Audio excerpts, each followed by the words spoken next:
খবৰ আপোনালোকৰ? আশা কৰোঁ সকলোৱে ভালে আছে। এটি নতুন ভিডিঅ'তে মই হিমাতি আপোনালোক সকলোকে পুনৰবাৰ স্বাগতম জনাইছোঁ মোৰ চেনেললৈ। আশা কৰোঁ সকলোৱে আজিৰ ভিডিঅ'টো ভালে পাব। যদি আপোনালোকে মোৰ ভিডিঅ'টো ভাল পায় প্লিজ মোৰ চেনেলটো সাবস্ক্ৰাইব কৰি দিব যদি এতিয়ালৈকে কৰা নাই। আৰু লগতে আপোনালোকে যদি ভাবে মোৰ ভিডিঅ'ৰ জৰিয়তে আন 10 জনেও কিছু শিকিব পাৰে প্লিজ মোৰ ভিডিঅ'টো আপোনালোকে শ্বেয়াৰো কৰি দিব, লগতে লাইক আৰু কমেণ্টও কৰি দিব। কাৰণ শিকাৰ কোনো সময় নাই আৰু শিকাৰ কোনো বয়সো নাই। তো বলকচোন আজিৰ ভিডিঅ'ত মই আপোনালোকক দেখুৱাম কেনেকৈ ৰংগলী ডিজাইনত পাতৰ ডিজাইনবোৰ দিয়ে বা কিমান ধৰণে আমি ডিজাইনবোৰ দিব পাৰোঁ পাতৰ। কাৰণ আমি যেতিয়া এটা ৰংগলী ডিজাইন বনাওঁ তেতিয়া তাত সাধাৰণতে ফুলৰ ব্যৱহাৰ বেছি হয়। তো ফুলৰ লগত এই পাতৰ ডিজাইনবোৰ আমি কিমান ধুনীয়াকৈ বনাই ৰংগলী এটা অধিক আকৰ্ষণীয় কৰি তুলিব পাৰোঁ বলকচোন তাৰেই চেষ্টা কৰোঁ। পাতৰ ডিজাইন বনাবৰ কাৰণে প্ৰথমতে আমি সেউজীয়া ৰংটো লৈ ল'ম। মই পিছৰ ভিডিঅ'ত আপোনালোকক দেখাম সেউজীয়া ৰংটো কেনেকৈ পাতল কৰিব পাৰি বা বেছি ডাঠ কৰিব পাৰি। বটলৰ সহায়ত সেউজীয়া ৰংখিনি উলিয়াই ল'লোঁ। এতিয়া এপাত স্কেল বা কলম বা পেঞ্চিলেৰেও আমি ডিজাইনটো বনাব পাৰোঁ। ঠিক মাজৰ ফালে এনেকৈ লাহেকৈ হেঁচি আমি আগৰ ফালে টানি দিম। এই ডিজাইনটো বহুত ধুনীয়া হয় আৰু বহুত সহজো হয়, সহজে বনাব পাৰি এনেকৈ।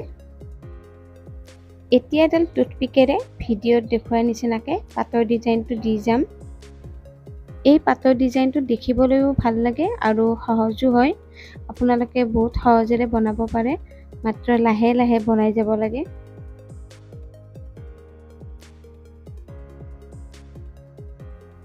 এয়া হৈছে একদম সহজতে বনাব পৰা এটা পাতৰ ডিজাইন। আপোনালোকে বহুত সহজেৰে বনাব পাৰে এইটো আৰু দেখাটো বহুত ভালেই দেখি।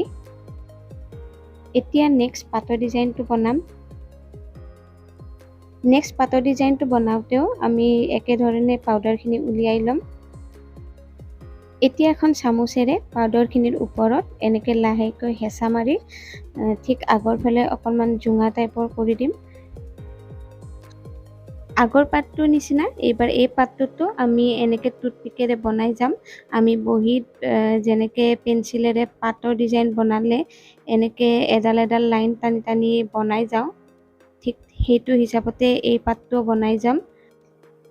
এনেকৈ আমি পাতৰ ডিজাইনটো বেলেগ বেলেগ শ্বেপতো দিব পাৰোঁ নিজৰ মতে। এনেকৈ বনালে পাতটো আৰু বেছি ধুনীয়া দেখি।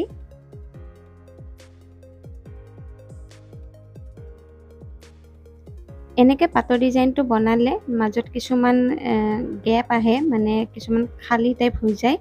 সেই খালী জেগাখিনি আমি সেউজীয়া ৰঙেৰেও ভৰাই দিব পাৰোঁ, নহ'লে বা হালধীয়া ৰংটো দিলেও ভাল দেখি। আমি যেতিয়া কিবা এটা বস্তু শিকিব লওঁ তেতিয়া আমি সেইটো সম্পূৰ্ণভাৱে শিকিব লাগে, মানে খুঁটি নাটি গোটেইখিনি শিকিব লাগে। মই আপোনালোকক আগতেও কৈছোঁ যেতিয়া আমি খুঁটি নাটি শিকোঁ তেতিয়া আমি বস্তুটো পাৰফেক্টলি বনাব পাৰোঁ। এতিয়া আমি নেক্সট ডিজাইনটো বনাম। ইয়াতো সেউজীয়া ৰংটো এনেকৈ লৈ লৈছোঁ। এতিয়া ভিডিঅ'ত দেখুওৱাৰ নিচিনা পেঞ্চিলডাল বা এটা কলম আমি এনেকৈ লৈ ল'ম। লৈ লাহে লাহে হেঁচা মাৰি আগতে যেনেকৈ স্কেল পাতেৰে দিছিলোঁ তেনেকৈ এনেকৈ আগবঢ়াই লৈ যাম। আৰু এই ডিজাইনটো আমি এনেকৈয়ে ৰাখিম। চাওকচোন কিমান ধুনীয়া দেখা হৈছে পাতৰ ডিজাইনটো। এই পাতৰ ডিজাইনটো আটাইতকৈ সহজ, এইটো আমি একেবাৰে সহজে বনাব পাৰোঁ। এতিয়া মাজৰ যিখিনি গেপ ৰৈ গৈছে সেইখিনিত সেউজীয়া ৰংটো এনেকৈ দি যাম। এতিয়া আমি বাকী পাতৰ ডিজাইনবোৰো এটা এটাকৈ বনাই যাম। আপোনালোকে ভালদৰে চাই যাব।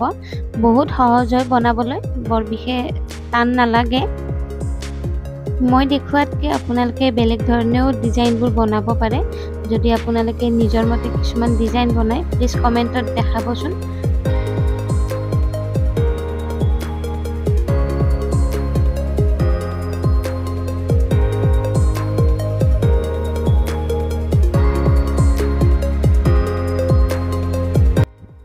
এতিয়া বলকচোন যিকেইটা পাতৰ ডিজাইন বনালোঁ সেই পাতৰ ডিজাইনকেইটাৰে কেইটামান ফুলো বনাওঁ। ফুলৰ লগত পাতৰ ডিজাইনকেইটা কেনে দেখি আমি চাওঁ বনাই। যিসকলে ভাবি আহিছে যে ৰংগলী এটা বনাবলৈ বহুত টান হয় বা বহুত কষ্ট হয় তেওঁলোকক মই এটা কথা ক'ব বিচাৰিছোঁ যে ৰংগলী বহুত সহজ হয়। আপোনালোকে যিমানে প্ৰেক্টিছ কৰি যাব সিমানে ধুনীয়া ৰংগলী বনাব পাৰিব। মই যেনেকৈ শিকাই গৈছোঁ আপোনালোকে যদি অলপো তেনেদৰে প্ৰেক্টিছ কৰে আপোনালোকে বহুত ধুনীয়া ৰংগলী বনাব পাৰিব। আৰু যিমানে বনাই যাব সিমানে আপোনালোকে দেখিব আপোনালোকৰ ৰংগোলীটো বহুত ধুনীয়া হৈ গৈছে।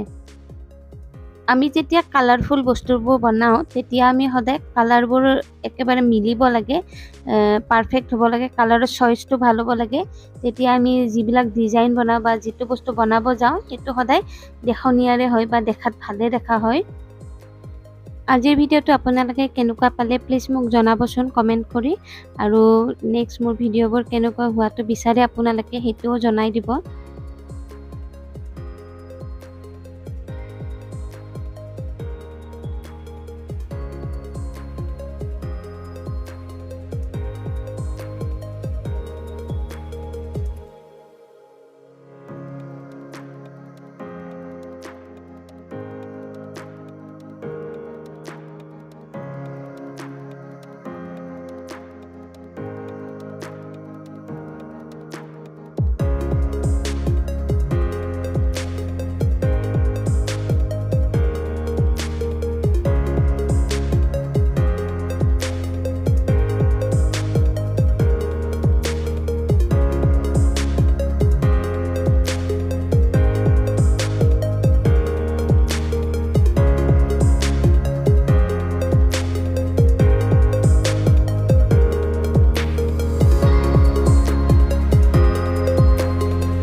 যদি আজিৰ ভিডিঅ'টো আপোনালোকৰ ভাল লাগিছে প্লিজ শ্বেয়াৰ কৰি দিব আৰু লগতে মোৰ চেনেলটো ছাবস্ক্ৰাইব কৰি দিব।